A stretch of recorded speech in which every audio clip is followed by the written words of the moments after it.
Here I am, here and now, in this moment. Here I am, in Christ. I am now, in this moment. Hey, David, welcome Good. to 2026. Yes, here we go, huh? Oh my gosh, off and running. I don't know if I have both feet on the ground, but I'm trying. Yeah, it might take us a little while to get grounded into a new year with new energy and new vibrations coming our way. It's kind of a time of resetting, like you reset a computer. We're Yep. resetting our own minds and life. And so it's an interesting time, no doubt about it. Yeah, and I appreciate that you have a new course coming up called the Energy as Currency. And are you investing it consciously? We're all thinking about how we use our life energy. And one way we use it is to create what we desire. But getting ourselves in balance spiritually is a big part of success in the way that we create whatever we want in life. Exactly. You know, a few years ago, I came to this idea or conclusion based on some of the newer teachings of quantum physics and whatever, that everything is energy. And I know that seems like a small thing, but I've always thought everything had energy. But when it said is energy, that kind of changed the whole body, mind, spirit thing into realizing it's all just energy at different vibrations and frequencies. Then I began to put some pieces together from my background in the biblical text. There's a place that tells us that when we come in to the earth, we're given an inheritance. Okay. God gives us an inheritance. So I was thinking about when I was a young kid, I probably got a quarter or 50 cents, which probably in the early 60s, that was a good allowance. But Yeah. I remember I was given that, and I was given that with the responsibility to how to use that. And if I Yes. did fast and foolishly, then I didn't have anything for the rest of the week.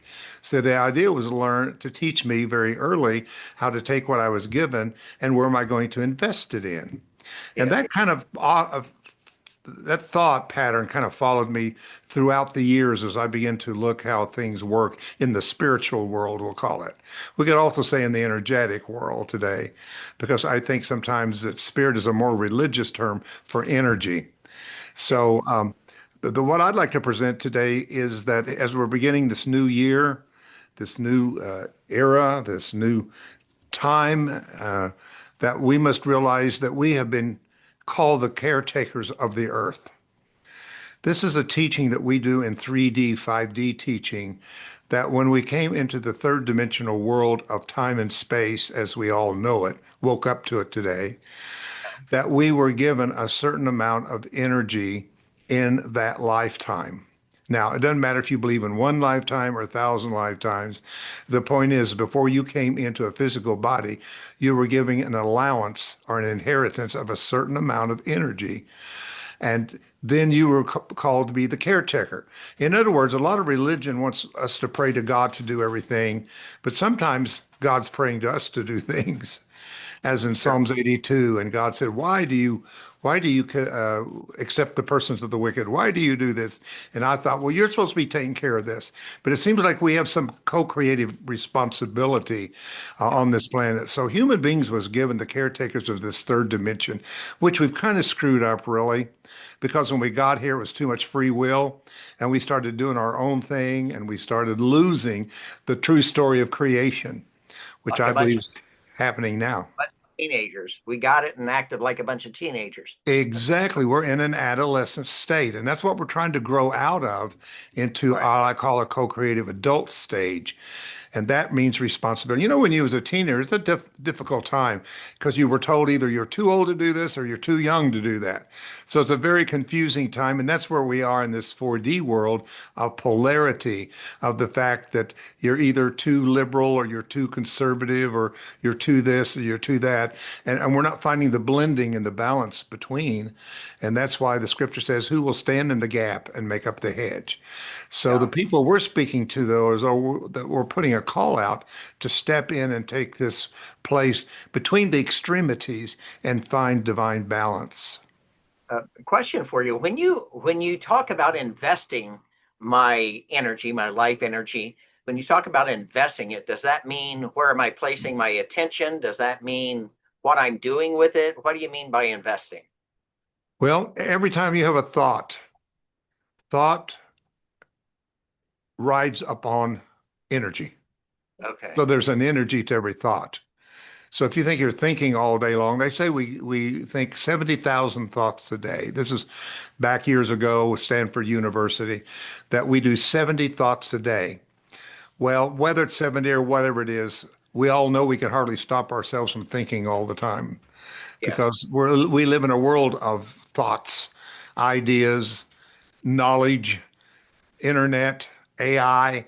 It's all coming at us so fast right now that it's activating parts of our brain that it shouldn't be activating that keeps us awake. But I think that what I'm saying is the choices, the thoughts, the way we feel about those thoughts, how Uh-huh. emotional it becomes in the body with those thoughts, all are coming from a source energy that has been given to us. So the simple way I can say this is you have so much money in the bank, and when you want to go spend it, you better have it in the bank to back up if you write a check or you use these other things we're doing to disperse energy, our money today. I'm not big on like Zimo, or I think that one of them, Yeah. Zimbo, or one of them. But anyway, people know what to talk about. Um, and how are you going to invest that in the best way to get the best interest? People who have money are always looking for ways, how can I invest it so I can make more out of my money? Yeah. So the fact that we take responsibility for how that we create an inner construct of Yeah. thought, feeling, beliefs, and Yeah. whatever becomes the currency of how it's spent. And oftentimes we don't spend it according to divine purpose or plan that we Right. bring into this incarnation. Well, I think that's one thing that I'm bringing into 2026, and I think a lot of people are probably thinking about right now is where am I placing my attention energy, my life energy? Where is it going? Because everybody's reaching out for it, especially social media, the news. Everybody's reaching and trying to grab our attention and place it where they want it rather than what's in our best interest. Right. So today we're starting a new class, and I think it's going to be very interesting. We're going to break down in week one, seeing where energy is currently invested. We're going Yes. to look at the next week, stopping energy leakage. That's a big one. You know, sometimes you don't realize your bank account is depleting and you don't even know it because you're not giving it and resupplying it. So we're going to learn about that. We're going to learn different kind of ways and stories and metaphors of how to shape energy flow in our life. And definitely we're going to look at relationships. Relationships takes a lot of energy from people who are in committed relationships. But you can say relationships with anything. Whatever you're committed to is a way of where your energy is going to be going. Yeah. I know the Right. many things you're involved in takes a certain amount of energy to do that project and then to go into that project. And maybe some days you overdo that. And at the Yeah. end of the day, you're more weary or tired. And then you meditate or you do something that replenishes you for the next day. Yes. So I think this is a great way of looking at our responsibility of how to use life energy in a way that gives us the most interest back. Well, I know for this year, the Academy, which is you and your teachings, you're starting every Wednesday at 11 a.m.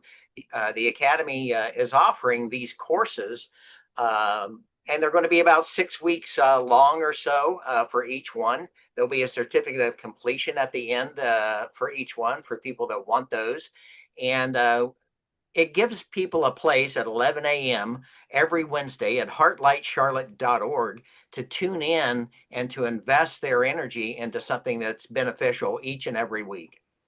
Absolutely. Remember the idea of giving me this day, our daily bread?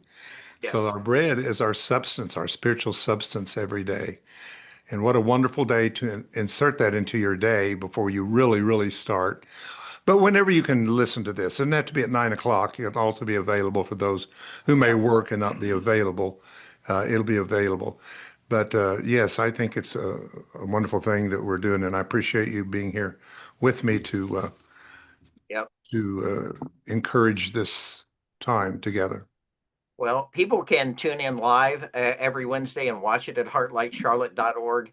And the recordings will be sitting there on that website for 90 days afterwards so that they can tune in at any point afterwards. If they didn't grab everything or they didn't get to hear it, it'll be there sitting waiting for you. So thanks for all that you're offering to give us a deliberate place to place our attention energy so that we can invest wisely for the rest of 2026. Great. Thank you so much. All right. Nothing can hurt me, nothing can shake me. I am free, I am home. Here I am, here and now, in this moment. Here I am, in the place I am meant to be. Nothing can hurt